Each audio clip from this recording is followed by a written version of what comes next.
It's September 10th, 2021. I'm watching the animal science program again with this gentleman. His name's Dr. Michael Balsai, I suppose, Temple University, just because they put his name down here. Otherwise, I would not know who this gentleman is. But anyway, so he's mentioning about frogs. Now, I'm thinking toads, Toads. I know in third grade in Miss Arvan's class, we did a thing where they brought a big baby pool in. They had found tiny, or they were purchased or whatever, for our class project. And we had to watch the anapomorphic changes, or the metamorphosis of a hatchling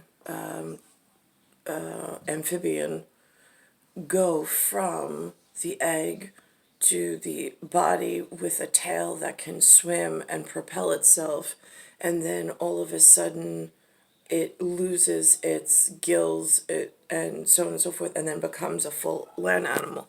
Now, he's speaking on this, but the fact that an animal is capable of doing this in the human realm, I know that it seems like out of science fiction and it's not possible, but there's a lot more possibility in the human species, which is really at a very large toxic danger level at this point, than you all give yourselves credit for. I've seen you do some things I really wish you hadn't, but here we are. Spotting patterns was allowed to blend in.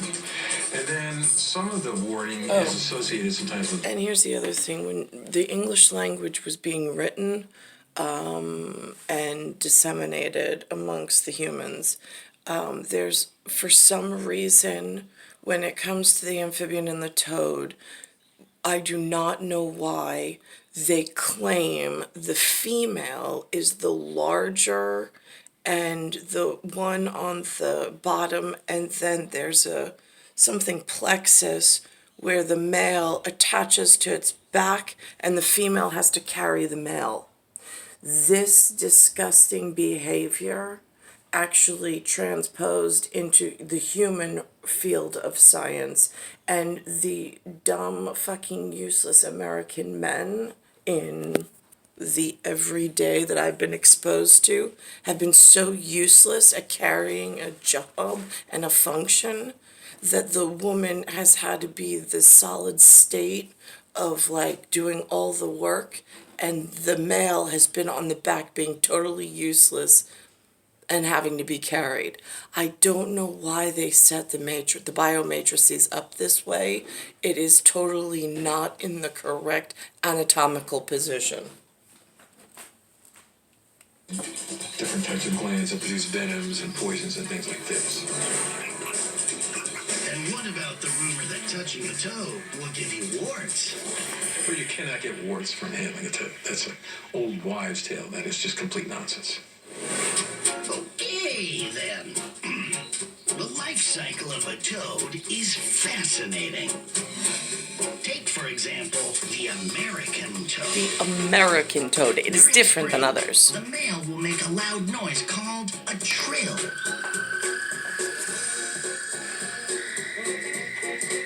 So they inflate a sac that helps them make the sound. And it's basically a mating call. They're just calling for mates. A loud trill can be heard by many females. It'll often decide in the female's mind what its position is with respect to other males and all that sort of thing. When the male finds his mate, he will latch onto the female's back.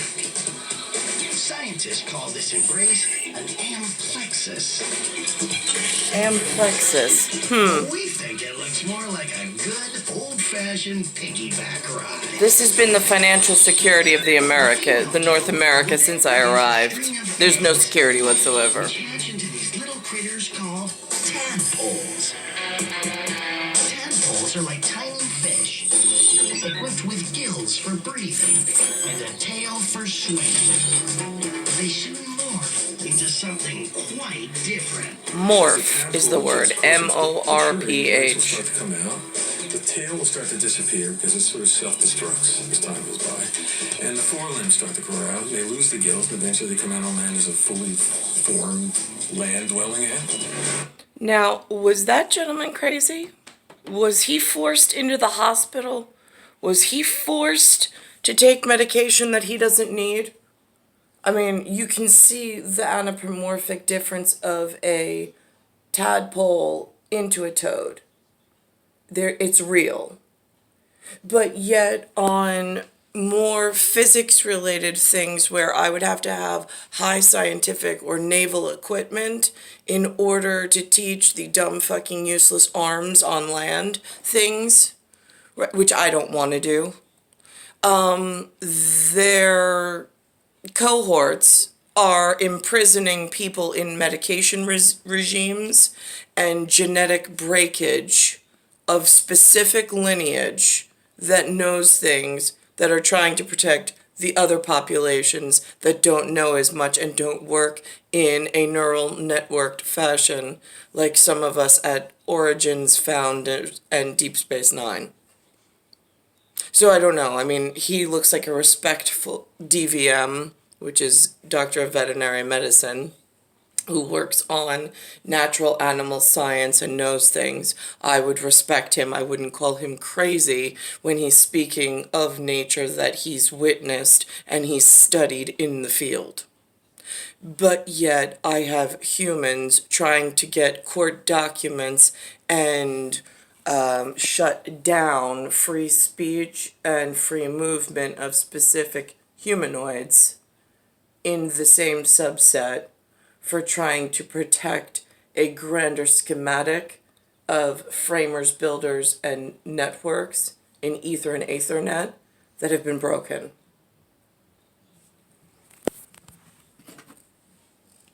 These newly formed terrestrial animals are called toadlets. Pretty cute, huh?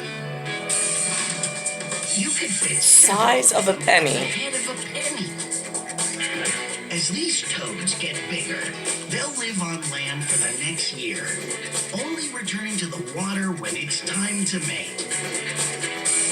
Then the life cycle starts all over again.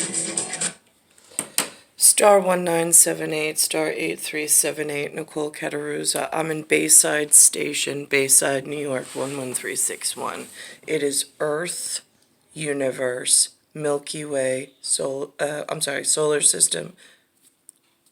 Earth, solar system, Milky Way, universe, galaxy is broken.